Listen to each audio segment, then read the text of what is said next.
going to take you around to the front of this neighborhood. Again, this is the farm at Brunswick in Carolina Shores. And these neighbors are kind of just milling around. You look up right here, you're looking at a roof that is just completely demolished on this side. The search for what the New Hanover County Sheriff's Office calls a violent suspect ended right here behind me. Neighbors who heard it all unfold say it happened in just seconds. Actually, we're getting one of those gusts of wind right now where the wind really picks up and the rain just comes down on you. We got here a little while ago, like I said. The drive down here was not too bad at first, but conditions were getting worse.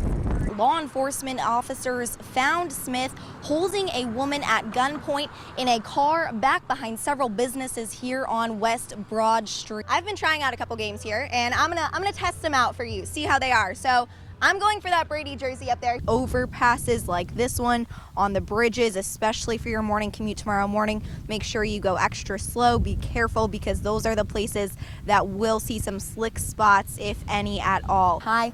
Police presence here in downtown Wilmington. We're right on 3rd Street at the steps of City Hall where the protest first started. And again, Mayor Bill Saffo announcing there is a citywide curfew in place right now. It's something drivers couldn't even believe with their own eyes last night as they watched a string of patrol cars trailing the Bobcat tractor. Officials say he led them on the chase for about an hour. Take a look at this viewer video. What is that? It's something you have to see to believe. They're chasing him. They're chasing him. It's got to be a chase. Not exactly what you would call a high-speed chase. They're chasing down this guy. Look at him. The getaway vehicle? A Bobcat tractor making its way slowly but surely through Wilmington, much to everyone's surprise. No, this was a first for us. Lieutenant Jerry Brewer with the New Hanover County Sheriff's Office says Adarius Walker led them on the slow-speed chase. Getting up to 5 miles an hour at times, the hour-long chase came to a slow end on Cardinal Drive. Once we started, it had tracks, so using spike strips was not going to be an option.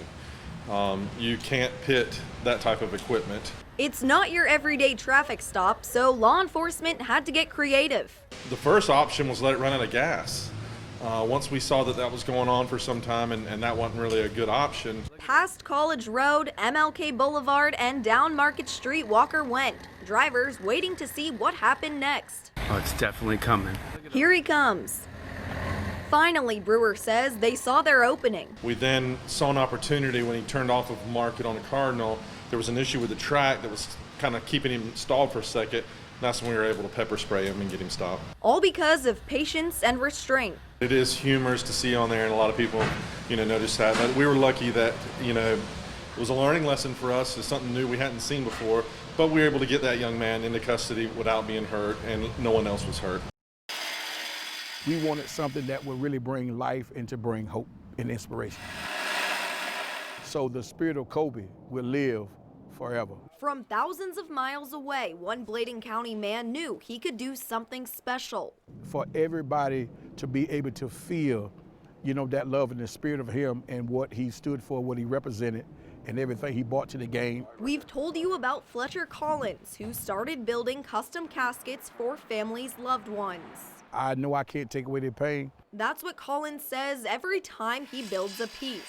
This time, it hit on a whole new level. I always dream high, hope big, that one day I would do something for someone really great to help them and their family in, of the loss.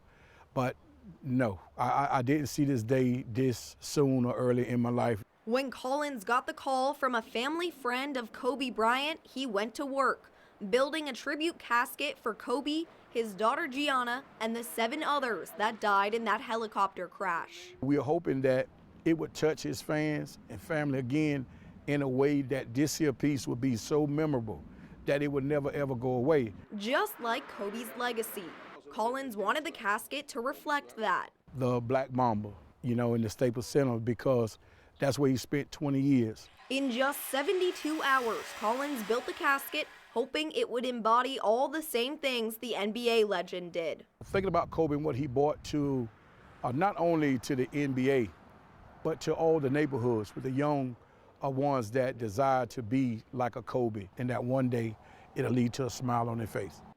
The crash happened in the blink of an eye. From the time the vehicle hit the curb to the time of the collision, only 0.99 seconds had elapsed. Wilmington police walking us through the late night of April 15th off River Road when a 911 call came in about a suspicious crash.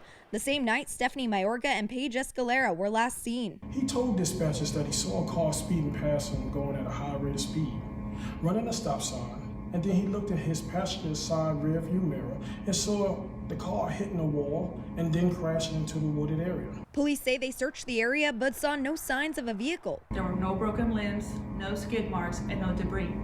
The only evidence of the crash was a faint tire imprint near the curb, as well as scuff marks on the curb itself.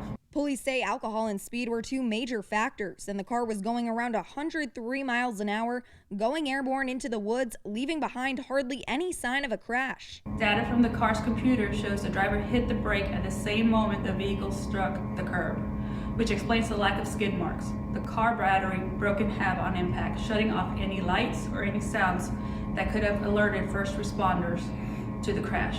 Investigators say the car was almost immediately hidden under thick vegetation, covering the tail lights and partially submerged in the swamp.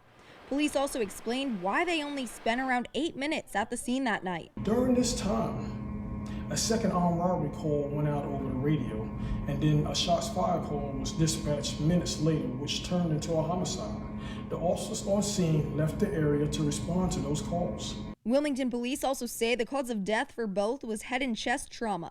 One question we would have asked them is exactly when they died, at impact or later. But again, this was a pre-recorded news conference. When we followed up with specific questions Thursday, we were told there will not be any follow-up interviews, the case is closed, and police have shared all the information they need to.